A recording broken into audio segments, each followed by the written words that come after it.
할렐루야, 2021년 새해가 밝았습니다. 올 한 해 주님이 주시는 은혜와 복을 더 풍성히 누리는 우리 모든 성도들 되었으면 좋겠습니다. 이제 다 함께 묵도하심으로 2021년 1월 첫째 주 주일 예배를 하나님께 드리겠습니다.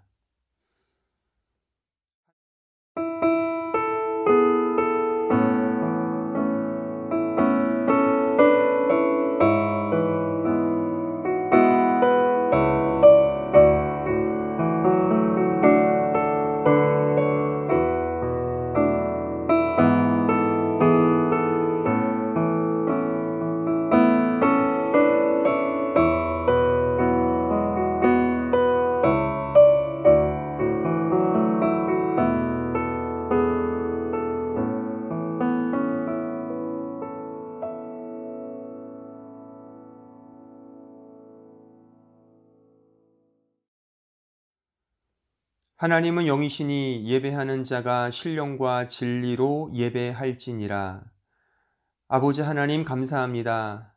2021년 새해 우리의 마음과 뜻을 다하여 하나님 앞에 온전히 나아가는 올 한 해가 되게 하시며 우리 자신을 더 내려놓고 오직 하나님의 은혜와 하나님의 인도하심을 바라보며 오직 믿음, 오직 은혜로 나아가는 올 한 해가 되게 하여 주옵소서.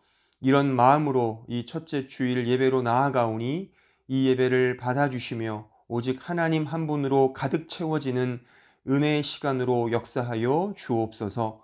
예수님의 이름으로 기도하옵나이다. 아멘. 다 함께 사도신경으로 우리의 신앙을 고백하겠습니다. 나는 전능하신 아버지 하나님 천지의 창조주를 믿습니다. 나는 그의 유일하신 아들 우리 주 예수 그리스도를 믿습니다. 그는 성령으로 잉태되어 동정녀 마리아에게서 나시고 본디오 빌라도에게 고난을 받아 십자가에 못 박혀 죽으시고 장사된 지 사흘 만에 죽은 자 가운데서 다시 살아나셨으며 하늘에 오르시어 전능하신 아버지 하나님 우편에 앉아 계시다가 거기로부터 살아있는 자와 죽은 자를 심판하러 오십니다. 나는 성령을 믿으며 거룩한 공교회와 성도의 교제와 죄를 용서받는 것과 몸의 부활과 영생을 믿습니다. 아멘. 이제 다 함께 찬송가 28장을 찬송하시겠습니다.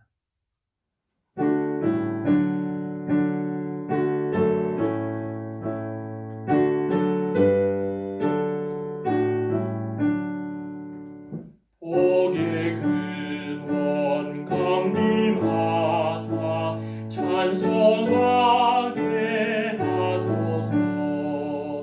한량 없이 자비하심 증량할 길 없도다. 천사들의 찬송가를 내게 가르치소서. 구속하신 그 사랑을 항상 찬송합니다. 주의 크신 도움마다 이때까지 왔으니 이와 같이 천국에로 이르기를 바라네. 하나님의 품을 떠나 죄에 빠진 우리를 예수 구원하시려고 보혈을 여주셨네.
사랑과 은혜가 풍성하신 하나님 아버지, 하나님의 보살핌과 은혜 가운데 2020년을 마무리하고 2021년 새로운 한 해를 시작하게 하심을 감사드립니다.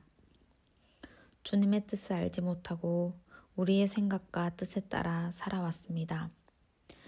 이 시간 모든 것을 주님 앞에 내려놓고 회개하게 하여 주셨고, 새해는 더욱더 주님께 나아가며 주님을 순종하고 말씀과 성경으로 살아가게 해 주시옵소서. 새해에는 각자 맡겨주신 사명을 잘 감당할 수 있도록 능력을 더하여 주시고, 모든 성도들이 감사함으로 쓰임받게 인도해 주세요. 그리고 하나님께 받은 은혜로 하루하루 살아가며 올바른 그리스도인의 삶을 살 수 있도록 이끌어 주세요. 지금 코로나로 전 세계가 힘든 시기를 겪고 있습니다. 하나님께서 이 힘든 시간 항상 동행하여 주실 줄 믿고 이 고난의 시간을 이겨낼 수 있는 힘과 능력을 허락해 주세요. 이 시간 하나님의 말씀을 증거하시는 목사님께 영육 간의 강건함을 허락해 주시옵고, 성령 충만함으로 우리에게 말씀을 전하게 해주세요. 그리고 그 말씀을 통하여 저희가 한 주간 살아가며 하나님이 기뻐하시는 삶을 살아가며 믿음이 더욱더 자라고 영혼이 더욱 강건해질 수 있도록 해주세요. 이 예배의 모든 영광이 오직 주님께서 받으시길 원하였고, 이 모든 말씀 우리 주 예수 그리스도의 이름으로 기도드립니다. 아멘.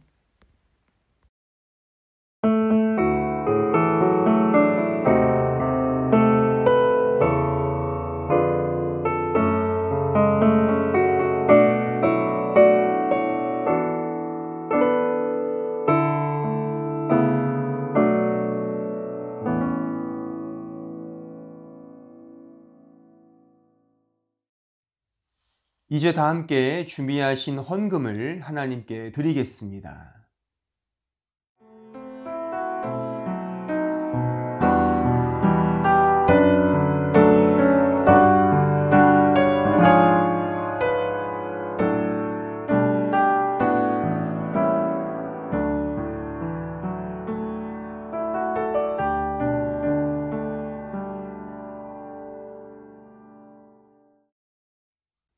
기도하겠습니다.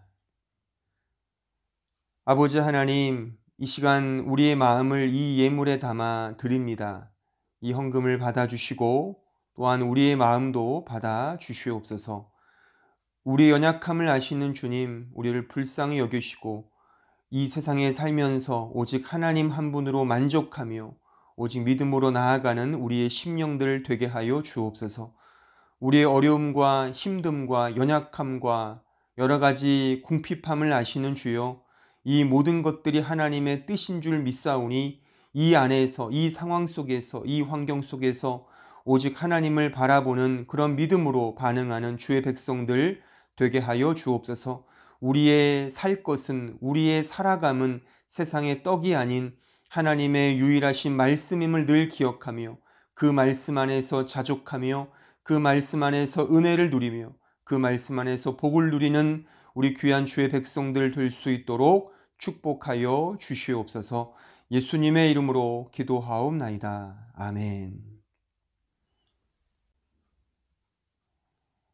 오늘 우리에게 주시는 하나님의 말씀을 봉독하겠습니다. 오늘 주시는 말씀은 로마서 3장 10절로 18절의 말씀입니다.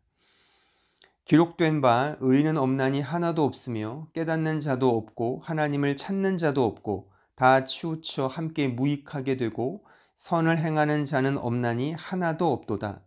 그들의 목구멍은 열린 무덤이요 그 혀로는 속임을 일삼으며 그 입술에는 독사의 독이 있고 그 입에는 저주와 악독이 가득하고 그 발은 피 흘리는 데 빠른지라. 파멸과 고생이 그 길에 있어 평강의 길을 알지 못하였고 그들의 눈앞에 하나님을 두려워함이 없느니라 함과 같으니라. 아멘.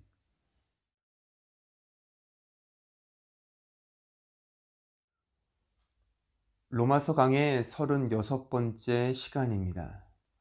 우리나라 놀이 가운데 그 대표적 놀이 가운데 무궁화 꽃이 피었습니다란 그 놀이가 있습니다. 한 번쯤은 해보셨으리라 생각이 듭니다. 순례가 어느 정도 떨어져 있는 곳에 이제 벽을 보고 이 문구를 외칩니다. 그 외칠 때 그 순례 아닌 다른 사람들이 이제 그 순례를 향하여 이제 움직이는 거죠. 그러니까 그 순례는 이 무궁화 꽃이 피었습니다라는 이 문구를 외친 이후 바로 뒤를 돌아보면서 누가 움직였는지를 이제 선별하여 이제 자신의 포로로 잡는 겁니다. 그러니까 순례는 이 무궁화 꽃이 피었습니다는 이 문구를 빠르게도 할 수 있고 느리게도 하게 해서 적당한 시간차를 두고 자신들의 포로, 그러니까 그 움직임을 포착한, 움직이게 한 그 사람들을 이제 자신의 포로로 삼게 되는 겁니다. 그 포로로 삼으면 자신의 새끼손가락에 이제 꽂아서 새끼손가락 연결해서 이제 자신의 포로로 만드는 것이죠. 어떻게 보면 그 숨바꼭질 놀이의 그 비슷한 유형의 놀이이기 때문에 속고 속이는 게임인 것입니다. 순례는 어쨌거나 자신의 포로를 많이 만들기 위해서 움직이지 않았지만 움직였다고 막 우기기도 하고, 또한 그 게임에 참여한 다른 모든 사람들은 움직였지만 움직이지 않았다고 이렇게 자신의 의견을 막 강조하면서 어쨌거나 순례는 자신의 포로를 많이 만들고, 또한 그 나머지 사람들은 어쨌거나 그 순례를 골탕 먹이는, 그래서 움직이지 않은 상태에서 그 순례에게까지 가서 물론 지역마다 다르지만 제가 했던 이 게임의 룰은 그 순례에 엉덩이를 친다든가 등을 친다든가 머리통을 때리고서 막 도망온다든가 그런 식의 게임이었습니다. 그러니까 서로 속고 속이는 가운데 순례를 골탕 먹이고, 또한 순례는 자신의 포로를 많이 만드는, 이런 것이 바로 이 무궁화 꽃이 피었습니다의 그 놀이인 것입니다. 소위 속여서 하는 게임이죠. 속이는 게임인 것입니다.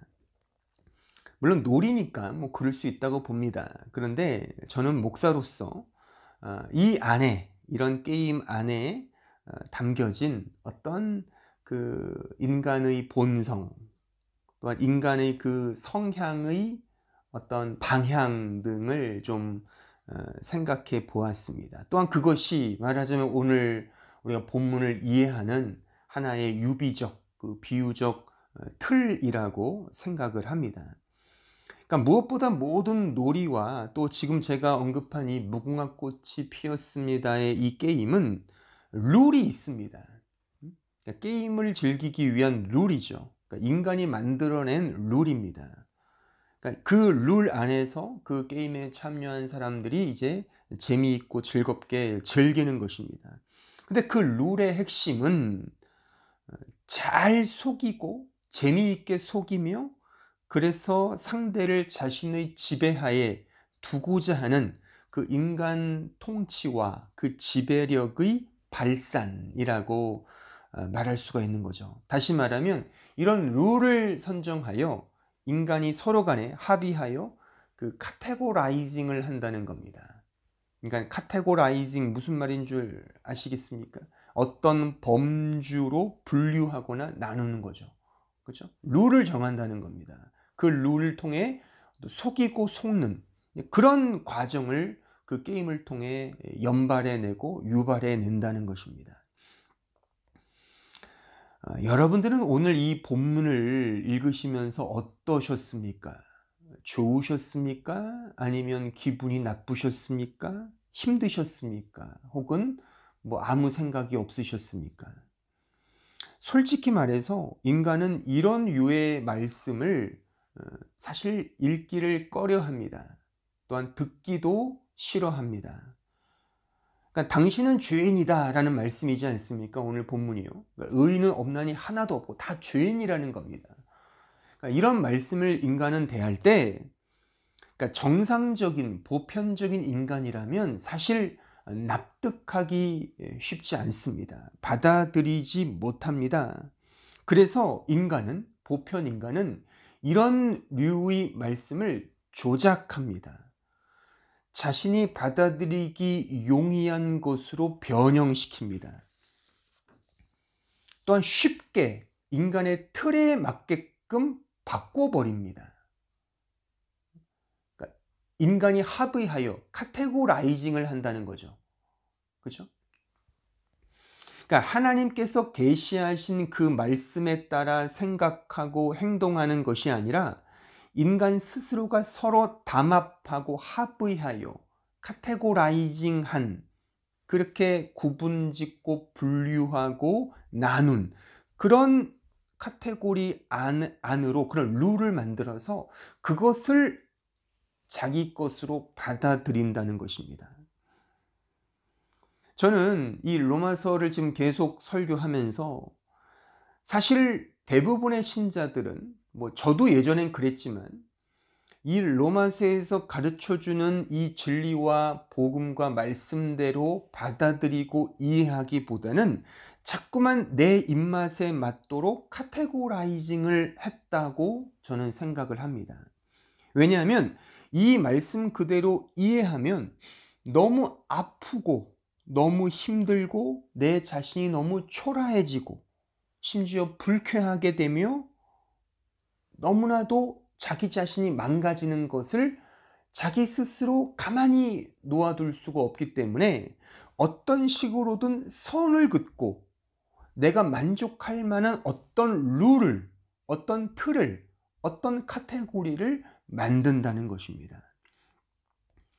지금 우리가 배우는 이 로마서가 그 중에 대표적인 성경 말씀인 것이죠. 특히나 오늘 읽은 이 말씀은 더더욱 그러합니다. 대부분의 신자들은 오늘 이 말씀을 대하면서 나와는 상관이 없어 라는 룰을 정합니다. 그런 카테고리를 정하는 거죠.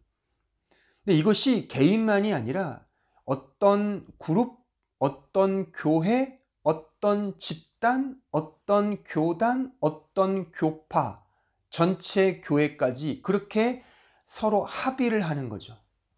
우리가 무궁화꽃이 피었습니다는 게임의 룰을 정하여 속고 속이는 것을 용인하듯이 이 말씀을 마치 그렇게 합의하고 조작하고 내 입맛에 맞는 것으로 카테고라이징하여 내가 별로 이렇게 받아들이기에 편한 어떤 틀로 만들어 버립니다.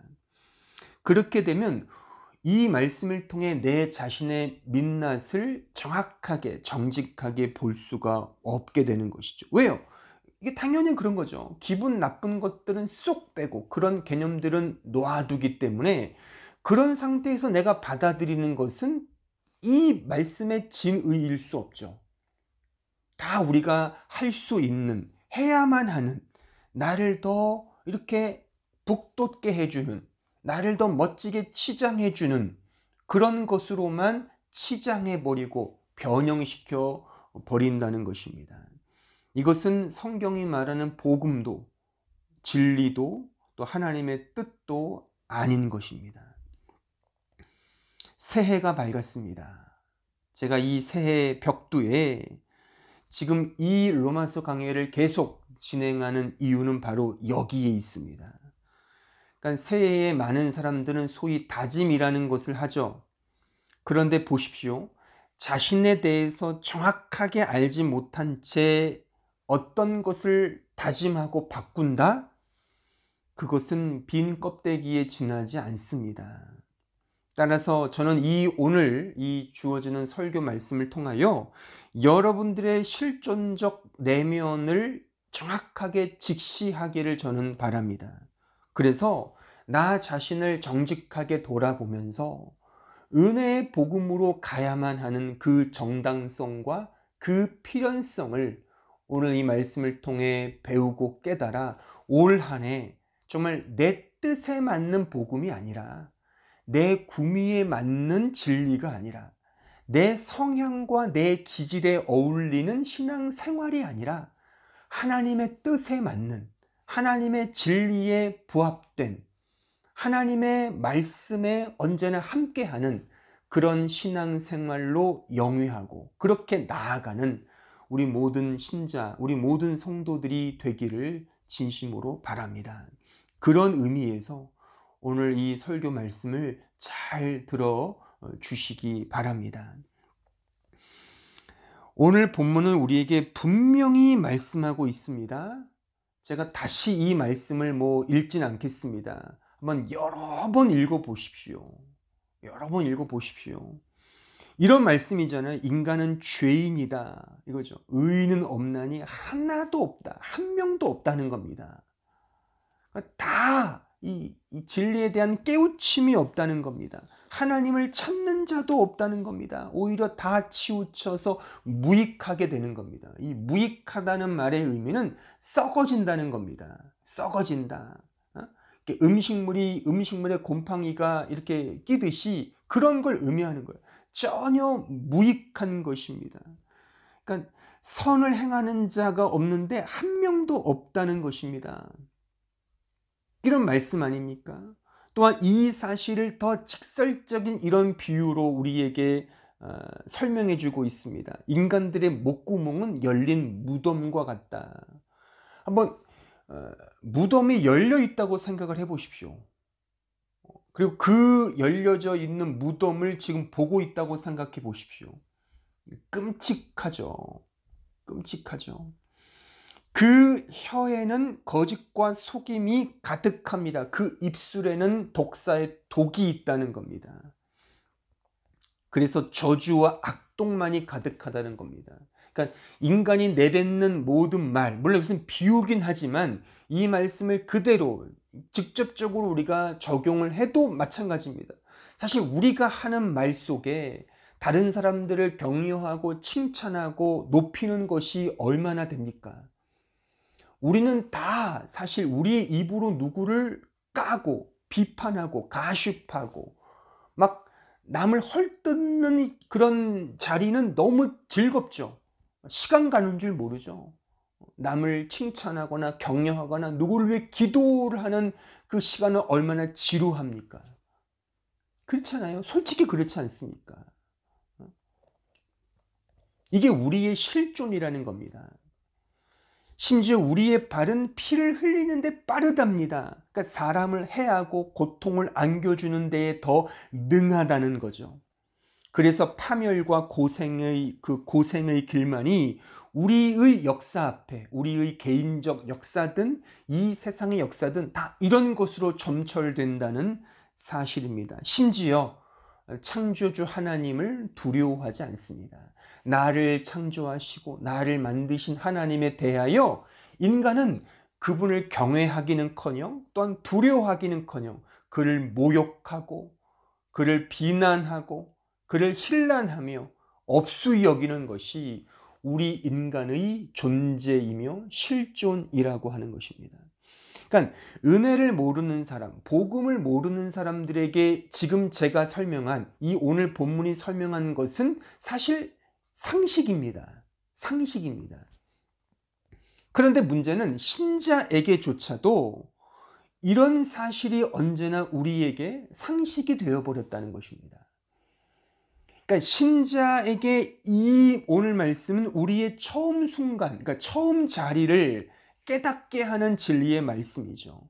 근데 우리는 이 사실을 간과하고 하나님 없이도 내 스스로 신앙생활을 잘할 수 있다는 그러니까 종교 활동을 하고 있는 우리의 이 실존적 모습, 이것이 바로 오늘 이 본문이 우회적으로 지적하고 있는 우리의 현 주소인 것입니다. 그러니까 우리 신자도 똑같다는 겁니다. 그러니까 우리의 신자는 결국 이런 신앙생활로 나아가야 되는 거죠. 그러니까 우리의 신앙생활, 우리의 현 주소는 이것이기 때문에 우리 신자들은 바로 다음과 같은 이 말씀에 근거하여 신앙생활을 해 나가야 한다는 것입니다. 그것이 뭐냐면 먼저 누가복음 9장 23절에 그 말씀이 기록되어 있습니다. 또 무리에게 이르시되 아무든지 나를 따라오려거든 자기를 부인하고 날마다 제 십자가를 지고 나를 따를 것이니라. 이렇게 가야 한다는 것입니다.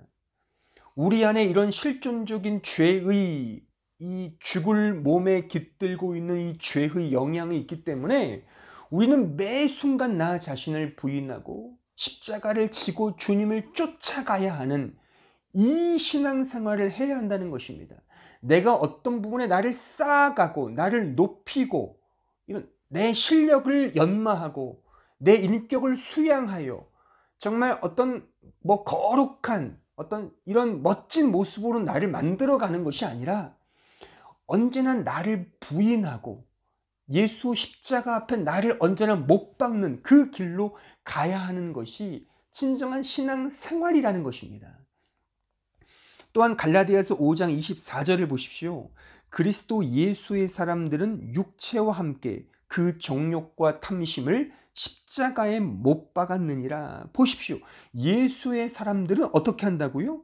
날마다 육체와 함께 그 정욕과 탐심을 십자가에 못 박는 것입니다. 이런 삶을 살아가는 것이죠. 그런데 인간은 이러한 사실을 감추고 싶어 합니다. 신자조차도 이러한 사실에 애써 눈을 감습니다. 거부합니다. 변형시키려 합니다. 약화시키려고 합니다. 왜냐하면 이 진리가 우리 인간의 자존심을 계속해서 건드리기 때문입니다. 그러니까 보세요. 그러니까 신앙생활도 너 잘한다 해야 우리가 뭔가 이렇게 잘하잖아요.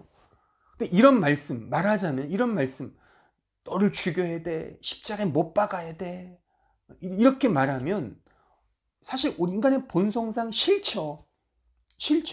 거부하고 싶죠. 그래서 자꾸만 내가 뭔가를 할 수 있는 어떤 토대 위에 그런 틀을 그렇게 이렇게 이 뭔가를 만들어서 카테고리를 만들어서 그렇게 해 나간단 말입니다. 이것이 내 개인이든 또는 어떤 그룹이든 교회든 교파든 다 그렇게 신앙생활을 인간적으로 변형시키고 그렇게 바꾸어 버린다는 사실인 것이죠. 자신들만의 법, 원칙, 근거를 마련하여 그 안에서 자신의 의의를, 인간적 의의를 세우려고 하는 것입니다. 그러니까 자신을 부인하고 십자가를 진다느니 이런 진리 같은 거, 또한 자신의 정욕과 탐심을 십자가에 못 박아야 한다더니 이런 원색적이고 더티한 교리는 제쳐놓고 좀 고상하고 아름답고 누구나가 다 만족할 만한 어떤 신앙생활, 교회 생활을 우리는 하고 싶은 거죠. 그런 식으로 틀을 만드는 거죠. 카테고라이징을 하는 겁니다. 그렇게 서로 합의하여 무궁화꽃이 피었습니다는 그런 게임을 지금 이 기독교, 이 성경의 신앙이라는 이름으로 지금 우리가 자행하고 있는 것 아닌가. 저는 그렇게 진단합니다. 저는 그것을 또한 이렇게 명명하고 싶습니다. 그러니까 자기 기만이다라고 부르고 싶은 거죠. 그러니까 마치 똥통에 빠진 사람이 그 더러운 옷과 몸을 그냥 놓아둔 채 그 위에 그냥 화려한 옷을 입는 격이 아닌가 싶은 거죠. 그러니까 자기를 속이는 거죠.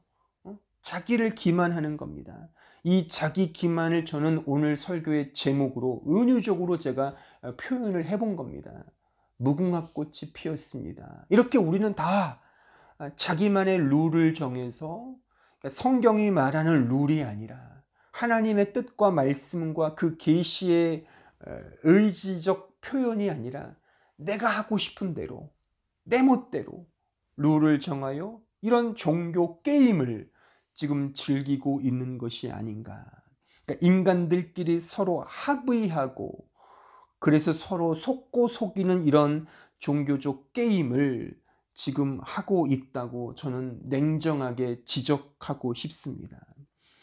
여러분들은 어떠신지, 또한 우리가 속해 있는 이 교회는 어떠한지를 우리는 냉정하게 생각해 보아야 하는 것입니다. 이렇게 카테고리를 하면서 우리는 이런 식의 어떤 틀을 정하는 겁니다. 그러니까 예를 들어 어디까지가 신자로 할까? 믿음은 뭐라 할까? 성도의 조건은 무엇인가? 신자의 자격, 또한 성경이 말하는 죄의 정의, 그 범위와 범주는 어디까지 할까를 인간들끼리 협의한단 말입니다. 누구를, 그러니까 성경은 서로 사랑하라 했는데 어디까지 서로 사랑할까? 그것도 우리끼리 우리의 구미에 맞게 그냥 정한다는 것이죠. 그 죄의 범위와 범주는 어디까지 할까? 용서받을 수 없는 절대 죄악은 뭘까? 이렇게. 그래서 요즘 한창 이 기독교 교회가 화두인 주제가 이 동성연애잖아요. 그러니까 동성연애는 무조건 죄라고 하는, 물론 죄 맞습니다. 그런데 그러면 그것만 죄입니까? 우리가 뭐 음란한 생각을 하고 음란물을 보고 이런 것도 다 죄잖아요. 그런 것에 대해서는 별로 그렇게 말하지 않아요. 그러니까 이것도 말하자면 우리가 거의 대부분의 신자들은 동성연애를 안 하니까 거기까지는 우리가 그냥 딱 룰을 정하고 그 나머지는 대충 그냥 얼버무리는 거죠. 하든 말든 그냥 대충 하는 거죠.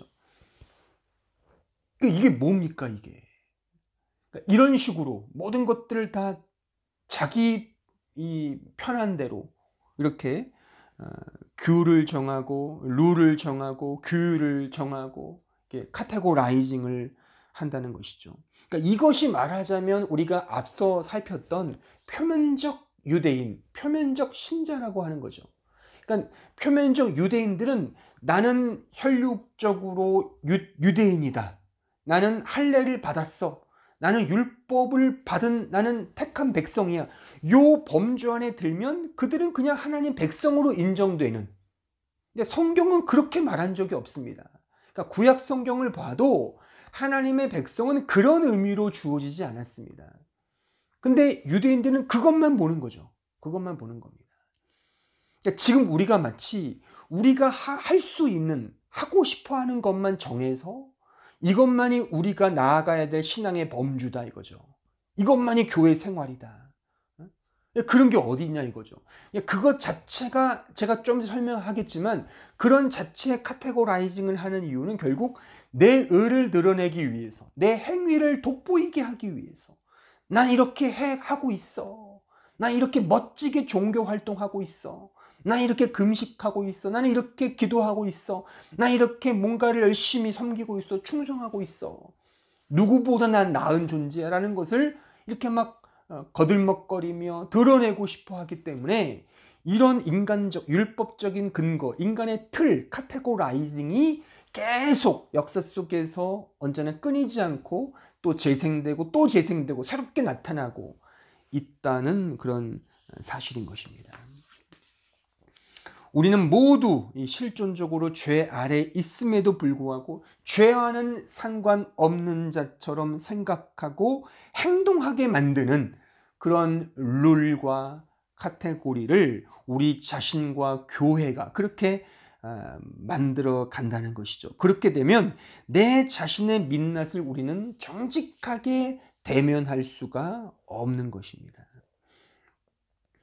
저는 종종 설교 가운데 이런 말을 합니다. 당신 자신을 성찰하고 직시하며 깊이 생각해 보라라고 저는 그렇게 촉구하곤 하죠. 그런데 사실 이 말이 자기 기만화하면 사실 내 자신을 내가 스스로 속이고 있는 가운데 내 자신을 내가 온전히 정직하게 성찰할 수 있을까요? 내가 나를 기만하고 있는데 나 자신을 성찰한다는 것은 그 자체가 어불성설이죠. 그렇죠? 이 자체가 틀린 겁니다. 그렇죠? 그러니까 제가 그렇게 권면하고 강조하는 것은 자기 기만의 존재인 나를 근거하여 나를 성찰하자는 얘기가 아닙니다. 내 밖에 있는 내 존재 상위에 있는 어떤 존재의 시각과 시점과 그 시선에서 나 자신을 보자는 겁니다. 그러니까 나 자신을 넘어서서 내 뜻을 넘어서서 내 의지를 넘어서서 계시는 그 하나님의 뜻, 하나님의 계시, 하나님의 의지에 따라 나 자신을 보아야 한다는 그런 주장이었던 것입니다. 나라는 존재 상위에 있는 존재가 나에게 가르쳐 주시고 계시해 주시는 그 법칙에 따라 나 자신을 성찰하고 돌아보며 생각해야 하는 것입니다. 사실 나는 언제나 나만을 생각하잖아요. 나만을 생각하고 나를 위해 무언가를 골똘히 고민하는 것이 우리 인간의 본성인 것입니다. 그렇기 때문에 내가 나를 아무리 성찰한다 하더라도 결국 그 성찰의 결과는 내 영광에 지나지 않는 것입니다. 내 영광의 그 틀을 벗어날 수가 없어요. 내가 세운 영광의 그 카테고리를 넘어설 수가 없는 거죠. 그래서 네덜란드의 기독교 철학자 중에 유명한 그 헤르만 도에베르트가 이렇게 말했습니다. 내가 철학 개념으로 나를 파악하려 하자마자 이런 나는 환영처럼 뒤로 물러나고 무로 흩어져 버린다라고. 지금 제가 설명한 이 부분을 아주 정확하게 지적하고 있는 문구인 겁니다. 그러니까 내가 철학적 개념으로 내 철학으로 어떤 인본주의적 철학으로 나를 성찰하면 그 즉시 나라는 존재는 나를 성찰하는 것이 아니라 무로 흩어져 버린다는 겁니다. 그러니까 아무런 가치가 없게 된다는 것이죠. 그러니까 소크라테스가 너 자신을 알라라고 그가 강조했지만 사실 자기 기만에 빠져 있는 인간이 자기 자신을 온전히 볼 수 있을까요? 그 자체도 또 다른 카테고라이징을 세운단 말이죠. 그렇잖아요. 우리는 다 자기 틀로 자기 자신을 봐요. 그러니까 목사와 성경이 당신은 죄인이야라고 말을 하면 그렇지 난 죄인이야.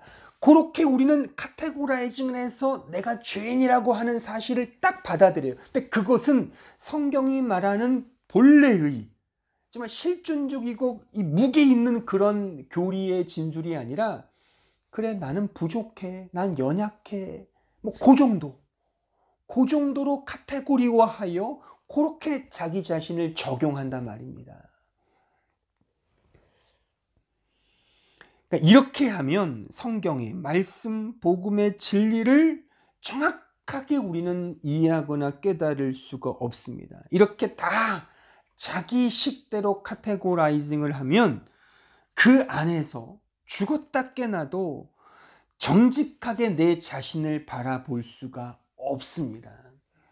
그래서 우리가 신앙생활을 뭐 10년, 20년, 30년 평생 해도 그 카테고리 안에서만 신앙생활 하는 거예요.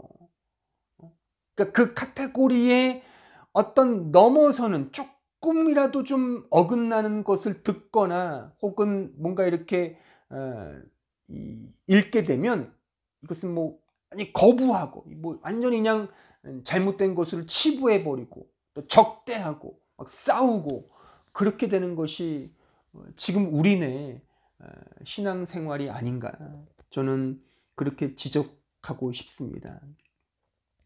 그러니까 우리는 본성적으로 모든 것을 다 자기 중심적으로 이해하고 생각하려 합니다.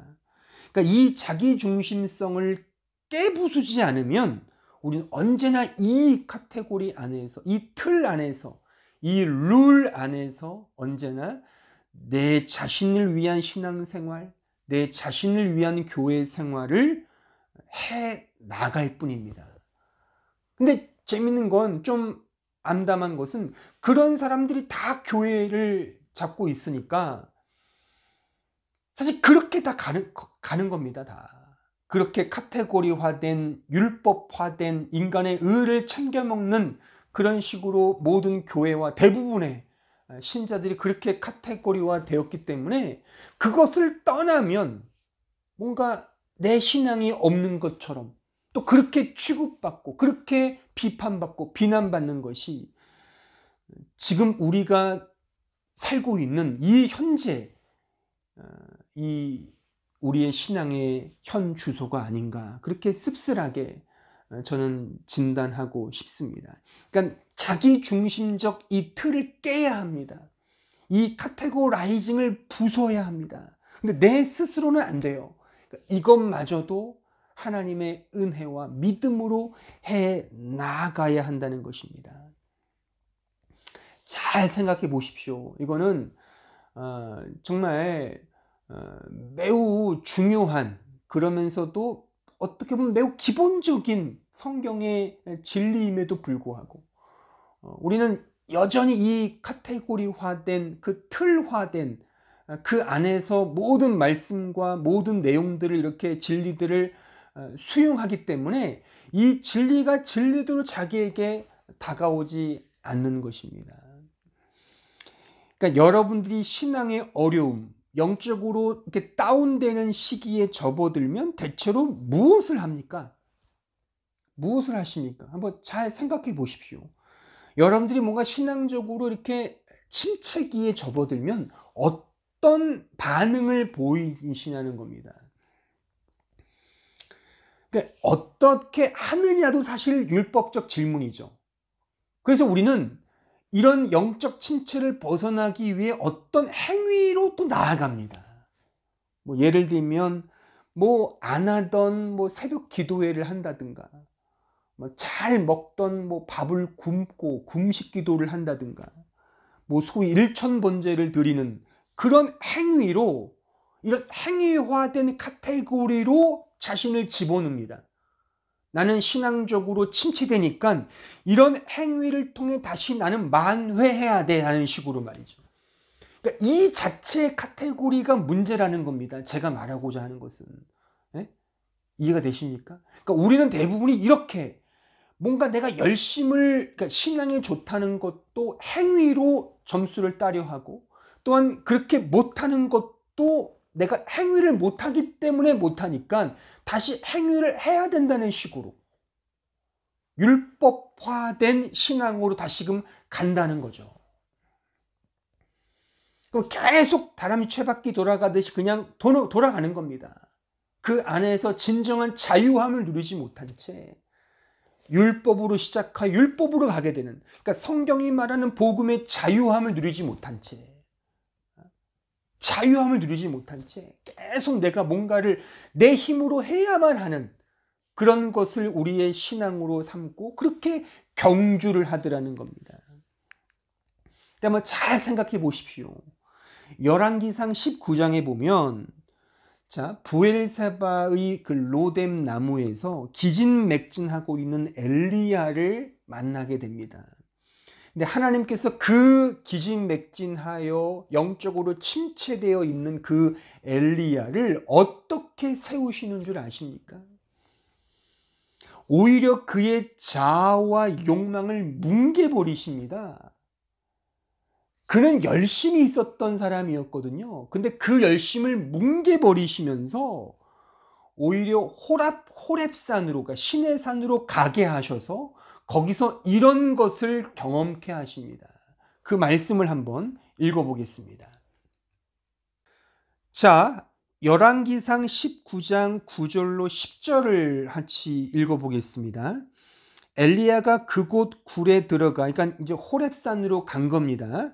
들어가 거기서 머물더니 여호와의 말씀이 그에게 임하여 이르시되, 엘리야야, 내가 어찌하여 여기 있느냐? 그가 대답하되, 내가 만군의 하나님 여호와께 열심히 유별하오니 이는 이스라엘 자손이 주의 언약을 버리고 주의 제단을 헐며 칼로 주의 선지자들을 죽였음이오며 오직 나만 남았거늘 그들이 내 생명을 찾아 빼앗으려 하나이다. 여기 보십시오. 지금 엘리야가 뭐라 그럽니까? 나는 열심히 유별난 사람입니다. 이제 그렇게 말하고 있는 거죠. 그렇죠?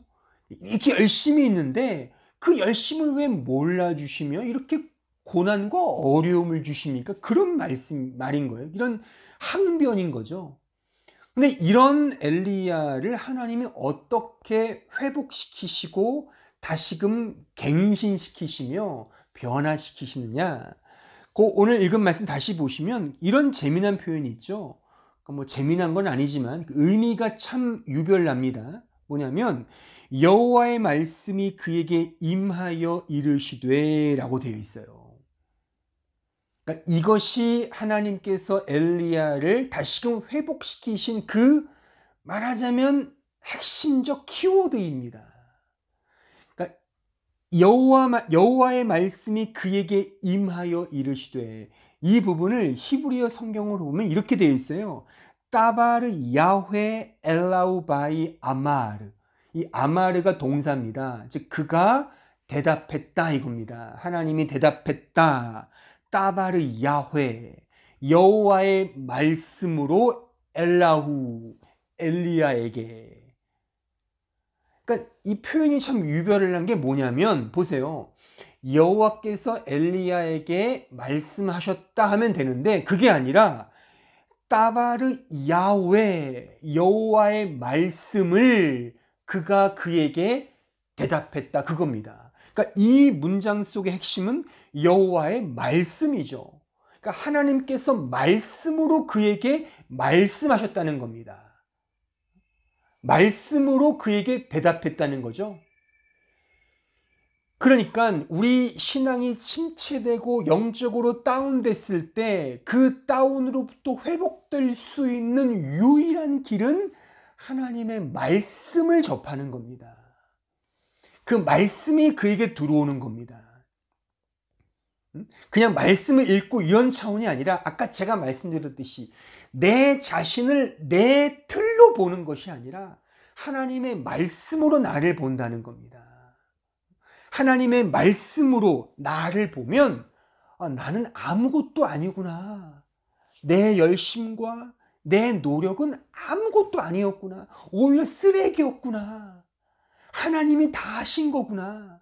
하나님의 말씀이 나를 이렇게 회복시키시는구나 를 깨닫게 된다는 것입니다. 그러니까 마지막 이 스토리의 마지막에 이렇게 끝납니다. 열왕기상 19장 18절. 그러나 내가 이스라엘 가운데에 7,000명을 남기리니 다 바알에게 무릎을 꿇지 아니하고 다 바알에게 입맞추지 아니한 자니라. 야, 너만 있는 거 아니야. 내가 다 뜻이 있다니까. 다 나는 계획이 있어. 응? 너만 그렇게 유별나게 열심히 있다고 이렇게 오해하지 마렴. 너도 내 말씀을 따라서 인도받은 거야. 그 하나님의 절대 주권의 은혜를 이 말씀을 통하여 이 엘리야가 경험하게 된 겁니다. 그래서 그는 그 기진맥진한 영적 침체에서 이제 회복될 수 있었던 거죠. 그의 각오와 그의 의지와 그의 열심으로 회복된 것이 아니라 뭐 금식 기도하고 새벽 제단을 쌓고 일천번제를 드려서 회복된 것이 아니라 하나님의 말씀이 따바르 야훼의 말씀이 그에게 들어가서 그를 객관화시켜서 그 자신의 무익한 종됨, 자신의 죄인됨, 그러니까 내가 열심을 다해서 했다고는 하지만 참 나는 별 볼 일 없는 존재구나, 이거를 경험하게 되더라는 겁니다. 그러니까 자신의 있었던 그 힘마저도 빼버리는 그 하나님의 은혜 속에 자기 자신을 정직하게 대면하고 오직 하나님을 향한 믿음, 하나님을 향한 그 하나님이 주신 은혜만을 붙들게 되었다는 것입니다. 그의 생각과 카테고라이징 되어 있는 그 원리를 깬 것입니다. 전적인 의존, 그 믿음으로만 그렇게 회복된 것이며, 그것이 달리 말하면 하나님 앞에 항복하는 이 자리인 것이죠. 그러니까 힘들고 어려울 때 밥 굶지 마세요. 물론 그 금식이 제가 뭐 나중에 뭐 이렇게 이런 부분을 제가 설명하게 되면 뭐 금식 기도나 이런 부분에 대한 성경의 분명한 원리를 제가 가르쳐 드리겠지만 뭐 금식 기도 할 때가 있습니다. 필요합니다. 그러니까 일부러 금식하려고 하지 마세요. 밥 많이 드시고 하나님 말씀을 통해 자신을 깨십시오. 그게 필요한 것입니다.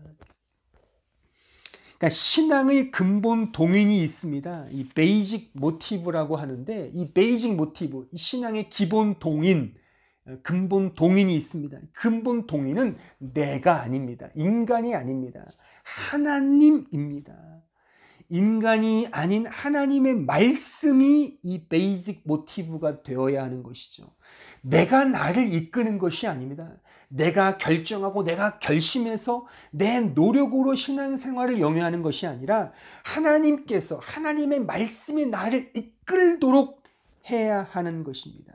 나와 인간과 교회가 서로 합의하고 카테고라이징하여 세운 어떤 틀 속에 살아가는 것이 신앙생활이 아니라 하나님의 말씀에 입각하여 그 말씀이 내 안에서 나를 점령하도록, 나를 굴복시키며 나를 내려놓으며 나를 부인하며 나를 십자가에 못 박으며 그 말씀이 나에게 나를 인도하도록 나를 내어드리는 것, 이것이 바로 이 근본, 신앙의 근본 동인이 되어야 하는 것입니다. 진리가 내 안에서 나를 만들어 가도록 나 자신을 드리는 것입니다. 그러니까 나 자신을 부인하는 것이죠. 그러니까 무궁화꽃이 피었습니다. 이렇게 자기를 속이고 자기를 감추고 이런 종교 게임을 해서는 결단코 이 진리 안으로 들어올 수가 없는 것입니다.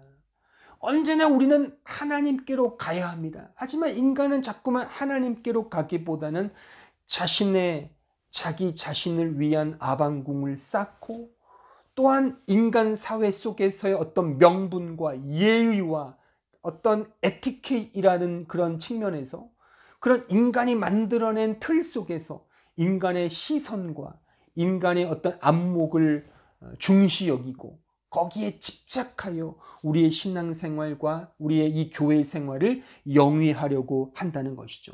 이 자체를 깨야 하는 것입니다.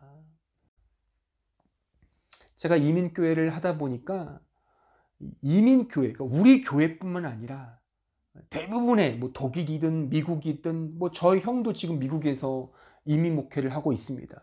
본의 아니게 우리 가족이 다 형제가 이민 목회를 하고 있는데, 그러니까 종종 통화를 해서 이렇게 들어보면 이 이민 목회의 가장 큰 문제는 다른 사람들의 눈을 의식한다는 겁니다. 너무 지나치게 그 시선을 의식해요. 다른 사람이 어떻게 말하나, 다른 사람들이 어떻게 나를 보냐, 이런 것은 너무 지나치게 의식해서 신앙생활을 하나님께 드리기보다 다른 사람들은 눈을 의식하는 쪽으로 가는 경우가 굉장히 많다는 거죠. 물론 이것은 한국 교회도 마찬가지지만 이 좀 폐쇄화된, 고립화된 이 한인 사회가 이 이민 사회에서 더 유별나게 더 나타나는 어떤 징후가 아닌가 생각을 합니다. 그러니까 다른 사람들은 눈을 의식하며 신앙생활을 하면 그 안에 진정한 자유함을 누릴 수 있겠습니까? 누구를 의식하고 그 자체가 틀이잖아요. 그것도 카테고라이징인 겁니다. 그런 틀 안에 자신의 신앙생활을 맞추는 거죠. 다른 사람이 나를 어떻게 볼까? 내 평판이 어떤가? 어떤 비판과 비판에 굉장히 몸소리치도록 막 싫어하고, 그렇게 되면 그 다른 사람들이 하나님이 되는 겁니다. 그러니까 선행을 해야 한다는 강박관념, 사랑을 해야 한다는 그 인간적 열심, 그 틀이거든요. 그 틀 속에 사로잡혀서 그런 율법적 소양에서 벗어나지를 못합니다. 그러면 진정한 복음 안에서의 자유함을 누릴 수가 없는 것이죠. 물론 그렇다고 사랑하지 말자, 선행을 베풀지 말자가 아니에요. 그렇게 하세요. 더 열심히 선행을 베푸시고 많이 대접하시고 많이 사랑을 베푸시라니까요. 그거를 하지 말자가 아니라 그 근거와 그 내용을 다른 사람들의 시선, 다른 사람들을 의식해서 다른 사람들의 평판과 어떤 비난과 비판에 막 몸소리치는 그것 때문에 하지 말자는 겁니다. 결국 그런 다른 사람들의 시선은 자기 자랑으로 점철되게 되어 있습니다. 나를 드러내고 싶은 욕망 속에 그렇게 하는 거죠. 자신을 자랑하기 위한 근거 속에 다른 사람들의 시선을 의식하게 되는 것이고, 그 강박관념 속에 누구를 대접하고 어떤 선행을 베풀고 사랑해야만 하는, 그 안에 진정한 자유가 있겠냐는 겁니다. 그렇게 사랑을 해서 자신을 배신하면 또 원수가 되고, 이게 뭡니까? 그러니까 우리가 진짜 가야 할 것은 하나님의 말씀이라니까요. 따바르 야훼, 여호와의 말씀화 될 때 진정한 그 복음 안에서 참된 자유함을 누릴 수가 있는 것입니다. 인간이 행하는 선행, 그 친절, 그 사랑함조차도 매우 제한적이고 매우 표피적인 것임을 우리는 꼭 기억을 해야 하는 것입니다. 최근에 제가 본 영화 중에 그 영화 콜이라는 영화가 있습니다.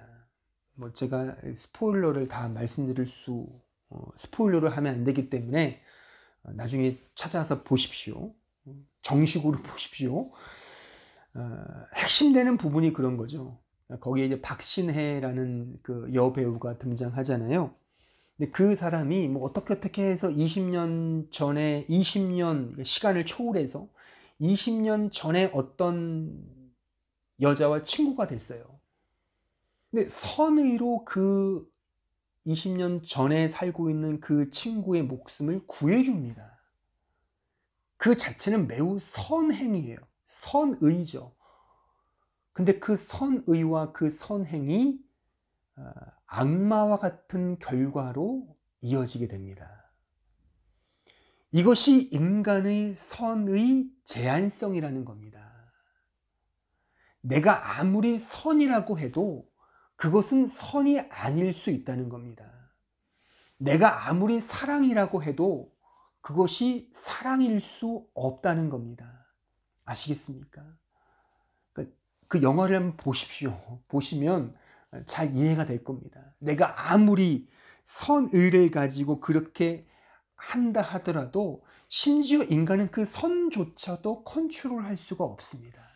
그것이 악마로, 악으로, 죄로 가는 것조차 할 수가 없는 겁니다. 인간은. 그러니까 함부로 우리가 뭔가를 할 수 있다고 자부하지 마십시오. 하나님의 은혜가 필요한 겁니다. 하나님의 은혜와 그를 향한 믿음으로만 나아가는 것뿐입니다. 요새 한국 뉴스 가운데 그 외국인 이주 노동자들의 겨울 나기, 혹한 겨울 나기에 대한 그런 보도가 나온 걸 제가 본 적이 있습니다. 그 며칠 전에 캄보디아의 한 노동자인 그 속행 씨가 이 한파 속에 그 비닐하우스에서 사망하였다는 보도를 제가 보았습니다. 난방 장치도 없이 그냥, 물론 다른 여러 가지 지병이 있었겠지만 그런 혹한기에 그런 비닐하우스에서 난방 장치도 없이 거기서 그렇게 싸늘한 시신으로 죽었다는 그런 보도였습니다. 이런 뉴스를 보면 참 안타깝죠. 근데 이런 이주 노동자들이 한국 사회에 제법 엄청나게 많다는 것입니다. 이렇게 정말 처참한, 비참한 환경 속에 그 노동이 착취되고 그렇게 살아가는 그런 이주 노동자들이 우리가 살고 우리의 고국인 한국 사회에 매우 많다는 것입니다. 그럼 이 문제의 근원은 그 악덕 농장주들일까요? 그 악덕 고용주들이 문제입니까? 그러면 그것을 그냥 묵과하고 있는 담당 공무원들은 문제가 아닙니까? 또한 그 공무원들을 감시 감독해야 할 선출직 정치인들, 그들의 문제는 아닐까요? 그러면 그 선출직 공무원, 정치인들을 뽑은 우리 국민, 우리의 문제는 아니겠습니까? 사실 우리는 모두 내 일이 아니기 때문에 별로 감흥이 없고 별다른 생각과 관심이 없을 겁니다. 게다가 그 사람들은 대한민국 국민도 아닌데 왜 우리의 혈세를 쓰면서까지 그들을 보호해야 돼? 라고 하는 이기적 반응도 보일 수 있습니다. 이게 우리의 실존인 겁니다. 솔직히. 이것이 오늘 본문이 말하고 있는 그 죄의 실상인 겁니다. 우리는 다 카테고라이징을 해요. 틀을 정해서 이거는 이거, 저거는 저거. 우리는 대한민국 국민, 이 사람들은 노동자들, 이 외국인 노동자들, 우리와 격이 다른 존재, 이렇게 생각하잖아요. 이것 자체도 다 틀인 겁니다. 우리 학습화된 카테고리인 거죠. 이 안에서 우리는 이런 식의 못된 또한 이 비열한 그런 교묘한 죄를 짓고 있는 것입니다. 그러니까 이것이 우리 인간의 실상이라는 겁니다. 이런 인간의 실상이 신앙생활의 말하자면 베이직 모티브가 된다면 그 자체 속에서는 희망이 없다는 거죠. 우리의 신앙의 동의는 오직 예수 그리스도여야 하고 하나님이 중심이 되어야 한다는 것입니다. 내 실존은 이 신앙의 동인이 될 수 없다는 것을 분명히 우리는 인식을 해야 되는 것입니다. 갈라디아서 6장 7절에 가보시죠. 스스로 속이지 말라. 하나님은 업신여김을 받지 아니하시나니 사람이 무엇으로 심든지 그대로 거두리라. 스스로 자기기만 하는 자는 하나님을 업신여기게 된다는 그런 말씀입니다. 교회 생활, 신앙 생활을 통해 결국 자기 의를 챙기는 쪽으로 가는 것은 다 자기를 속이는, 그래서 하나님을 업신여기는 그런 죄인 것입니다. 말하자면 이런 게임 놀이가 무궁화꽃이 피었습니다와 같은 그런 은유적 표현 속에 담겨져 있다고 저는 말하고 싶은 것입니다. 이런 식의 게임을 즐기는 신자에게는, 교회에게는 은혜가 무엇인지 모릅니다. 십자가의 복음이 무엇인지 모릅니다. 죄가 무엇인지도 모릅니다. 죄 아래 있는 이 사실이 진짜 우리에게 주는 그 위로와 기쁨을 전혀 알 길이 없는 것입니다. 모든 것을 다 자기화하고 카테고라이징하여 인간이 무엇인가를 할 수 있는 것으로 교회 생활과 신앙 생활을 해 나가는 거죠. 인간의 환경과 여건을 그래서 중요시 여기게 되는 것입니다. 저는 이제 어느덧 이민 목회를 한 지 6년 차가 되었습니다. 처음 이민 목회를 시작할 때 주위 선배 목회자들이 저에게 훈수를 둔답시고 이민 목회는 이렇게 해야 한다라는 그런 말들을 많이 했었습니다. 그런데 6년이 긴 거는 아니지만 6년을 해보니 사실 다를 바가 전혀 없었습니다. 또한 달라서도 안 된다고 생각을 합니다. 여기가 독일이라고 한국이 아니라고 여기에 맞는 목회가 따로 있고 한국 상황에 맞는 목회가 따로 있는가? 이건 매우 어불성설인 것입니다. 청소년 목회가 따로 있는 것이 아닙니다. 청년 목회가 따로 있는 것이 아닙니다. 그러면 장년 목회가 따로 있습니까? 그럼 연로하신 어르신들을 상대로 하는 목회는 따로 있습니까? 어린이 사역은 달라야 합니까? 이 어린 아이들을 위한 사역이 따로 있습니까? 지역이 서울이면 이렇게 하고 시골이면 저렇게 해야 되는 그런 법이 있나요? 성경이 그렇게 말합니까? 범죄자들이 모여있는 구치소의 재소자들을 위한 목회가 이렇게 한다면, 그러면 그렇지 않은 좀 선량한 사람들이 모여있는 곳은 이렇게 해야 하는 것이 있습니까? 성도 대부분이 잘 배우고 똑똑하고 거의 4년제 대학 졸업자들이 다 있는 그런 교회에선 이렇게 해야 되고, 좀 못 배운 성도들이 모여있는 교회에선 저렇게 해야 하는 그런 원리와 방식이 따로 있습니까? 근데 요새 신학교에서 이런 것들을 맞춤형으로 가르친다고 합니다. 물론 저도 어느덧 15년, 총 한국에서 사역했던 걸 다 해서 한 15년을 제가 목회를 했습니다. 그렇게 해본 입장에서 보면 어느 정도 연령과 또는 어떤 사회적 여러 가지 조건과 상황에 따라서 고려해야 될 것은 분명히 있습니다. 각양의 방식과 정도의 차이에서 이렇게 빚어지는 다양한 방법론과 그런 다양함 속에서의 방식이 있다고 생각이 듭니다. 하지만 근본적인 복음의 제시와 필요성은 타협 불가인 것입니다. 즉 인간은 죄인이라는 사실, 오직 은혜의 복음, 예수 그리스도의 십자가만이 절실하게 필요하다는 이 진리, 이것에는 타협 불가인 것입니다. 복음은 그래서 하나인 것입니다. 인간은 모두 죄인이며 죄 아래 있으며 오직 예수 그리스도만이 유일한 소망이며 그분만을 믿어야 한다는, 그분에게만 우리의 유일한 소망과 위안과 위로가 있다는 사실, 이것이 분명한 우리의 복음인 것입니다. 이 사실을 인간의 방식과 범위로 카테고라이징 해서는 안 됩니다. 인간이 만들어낸 잣대로 그것을 재어서는 안 됩니다.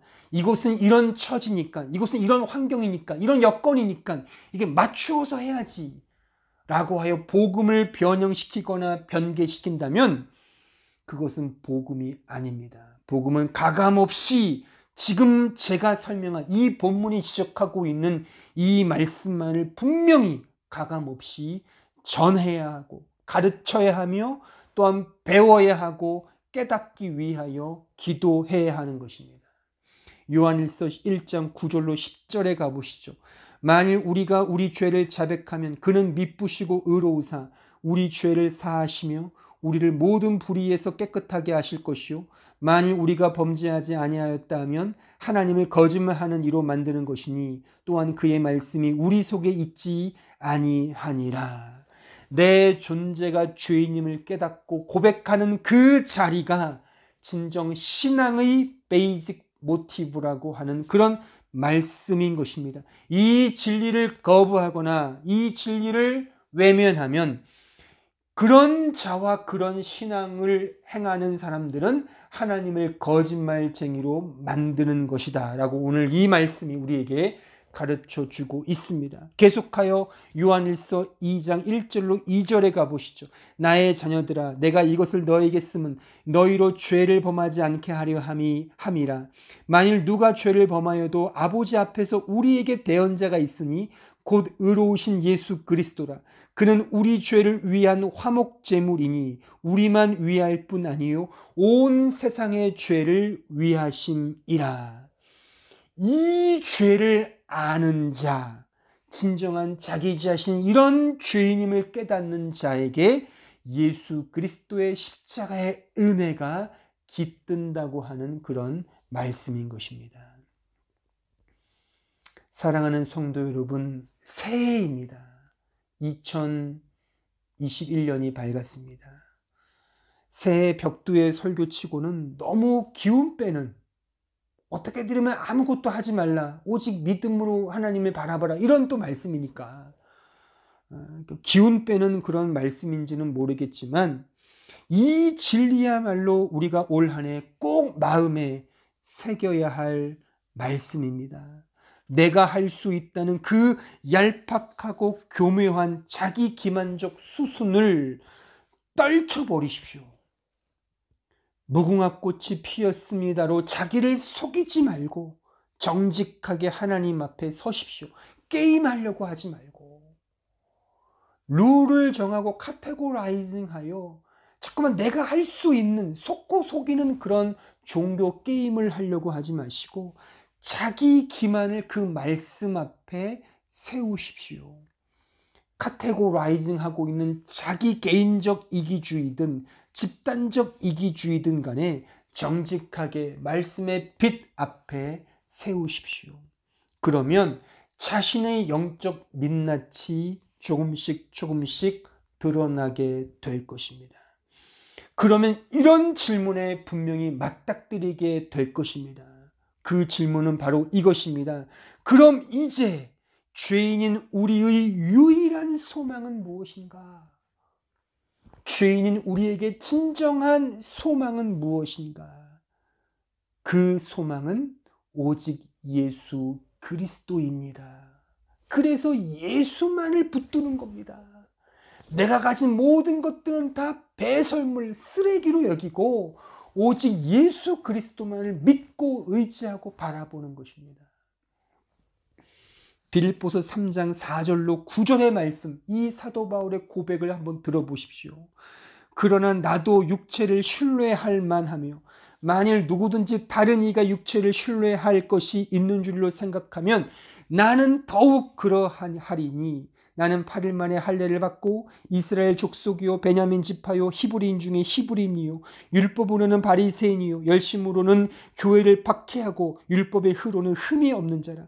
그러나 무엇이든지 내게 유익하던 것을 내가 그리스도를 위하여 다 해로 여길 뿐더러 또한 모든 것을 해로 여김은 내 주 그리스도 예수를 아는 지식이 가장 고상하기 때문이라. 내가 그를 위하여 모든 것을 잃어버리고 배설물로 여김은 그리스도를 얻고 그 안에서 발견되려 함이니 내가 가진 의는 율법에서 난 것이 아니요 오직 그리스도를 믿음으로 말미암은 것이니 곧 믿음으로 하나님께로부터 난 의라.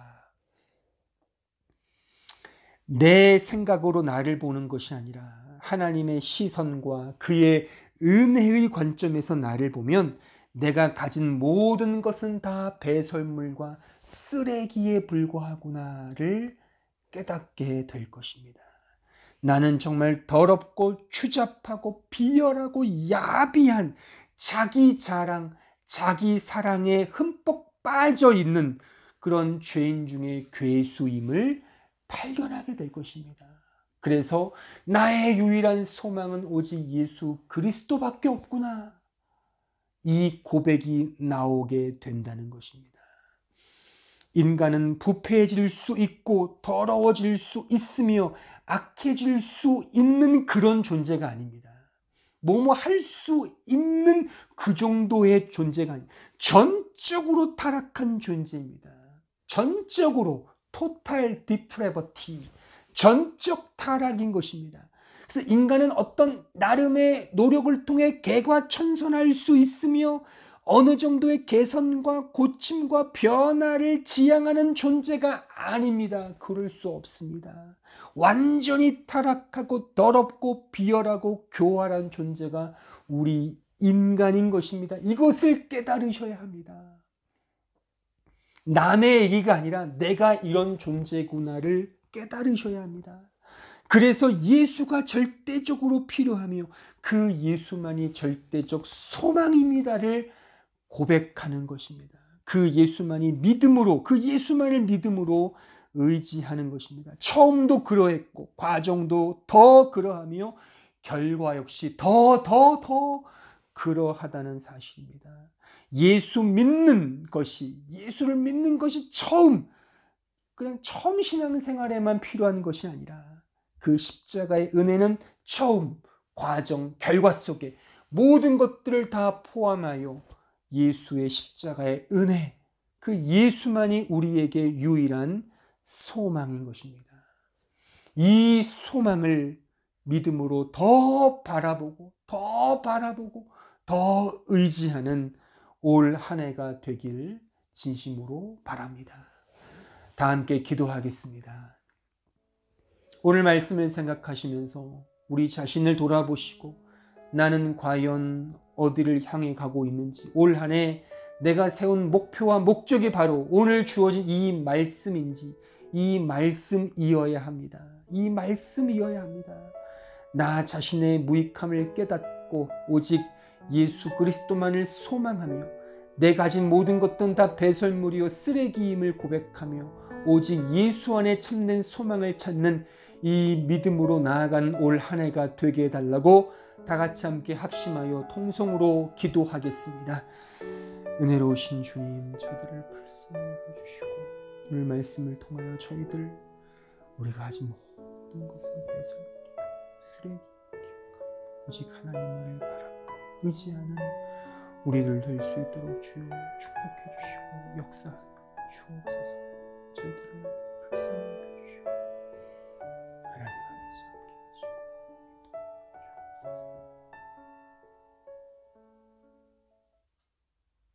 이제 다 함께 찬송가 543장을 찬송하시겠습니다.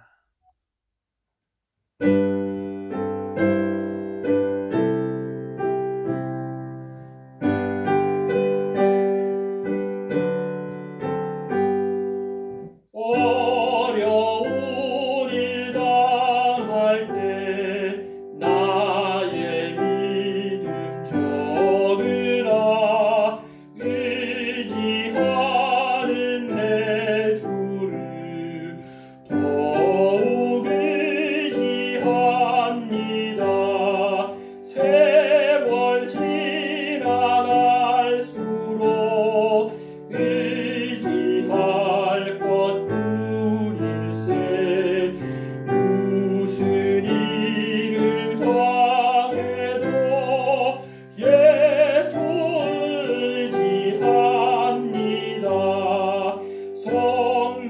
성령께서 내 마음 밝히 비춰주시니 인도하심 따라서 주와 의지합니다. 세월 지나갈수록 의지할 것뿐일세. 무슨 일을 당해도 예수 의지합니다.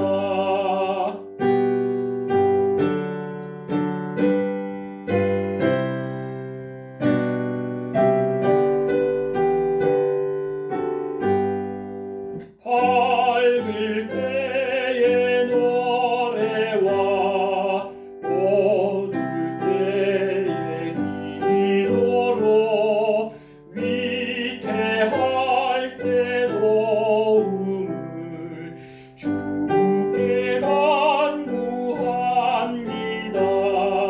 세월 지나갈수록 의지할 것뿐일세.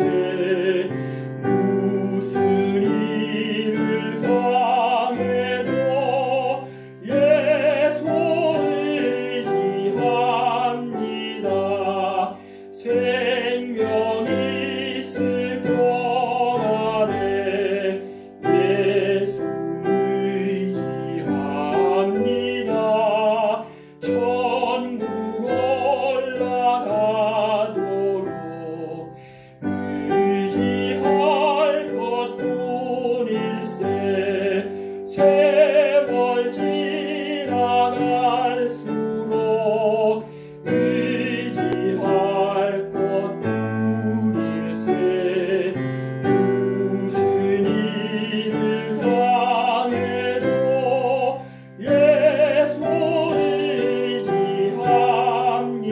의지합니다. 기도하겠습니다. 우리 구주 예수 그리스도의 은혜와 하나님 아버지의 그 크신 사랑과 성령 하나님의 교통하심이 나 자신의 무익함과 깨닫지 못함과 언제나 죄와 친숙한 나 자신의 실존을 날마다 말씀 앞에 돌아보며 오직 우리의 소망은 예수 그리스도 한 분밖에 없음을 날마다 매 순간 고백하며 믿음으로 나아가고자 소원하는 주의 백성들 머리 위에 이제로부터 영원토록 함께 있을지어다. 아멘.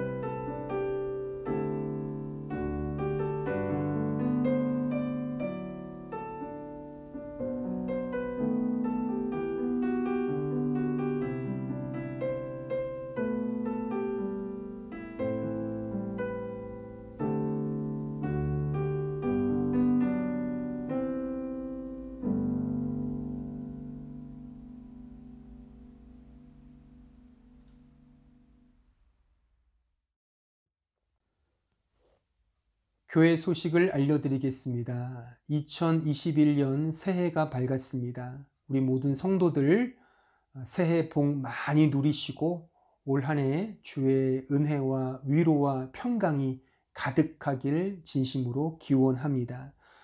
현재 코로나 록다운 기간 중에 있습니다. 이 기간에 맞춰서 우리 교회는 다음 주 1월 10일 다음 주일까지 비대면 온라인 예배로 지금 예배를 드리고 있습니다. 그 이후 상황에 대해서는 독일 당국의 조치와 그 발표에 따라서 변개될 수 있으니 교회 공지사항을 잘 참고해 주시면 좋겠습니다. 새로운 교회 홈페이지가 개설되었습니다. 또한 온라인 네이버 카페도 신설되었습니다. 지금 나가는 이 주소를 잘 확인해 주시고 가입하셔서 더 좋은, 더 다양한, 더 풍성한 교회 관련 정보들을 참고하시면 좋겠습니다. 이러한 온라인 공간을 통하여 더 영적으로 더 많이 배우고 더 누리고 더 알아가는 그런 좀 은혜의 장이 되었으면 좋겠습니다. 이 주소를 잘 참고하셔서 어쨌든 이번 주에 다 들어가셔서 아마 네이버 카페는 가입을 하셔야 될 겁니다. 가입을 해주시고 또는 이 온라인 홈페이지는 그 네이버의 모두 홈페이지인데 이제 계속해서 이 홈페이지에 교회에 관련된 그 따끈따끈한 정보나 또는 교회 홍보나 이런 공지사항들을 이곳에 올릴 예정이오니 잘 참고해 주시면 좋겠습니다. 헌금 안내 보시고 준비된 헌금을 하나님께 잘 드리시면 좋겠습니다. 다음 주일 회중 기도 보시고 또한 은혜로 잘 준비해 주시면 좋겠습니다. 예, 한 주간도 또 믿음 안에서 또 2021년 또 새해 벽두인데 어떤 인간적인 계획이나 목표보다는 더 주님을 향한 믿음, 또 하나님을 향한 열망, 그 영광을 향한 그 믿음의 반응, 이런 것들을 좀 잘 고민하셔서 올 한 해 또 하나님과 동행하고 하나님의 은혜를 더 풍성히 누리는 그런 한 해가 되기를 바라고 올 한 주도 더 건강하게 믿음으로 승리하는 우리 모든 성도들 되었으면 좋겠습니다. 예, 감사합니다. 다음 주에 뵙겠습니다.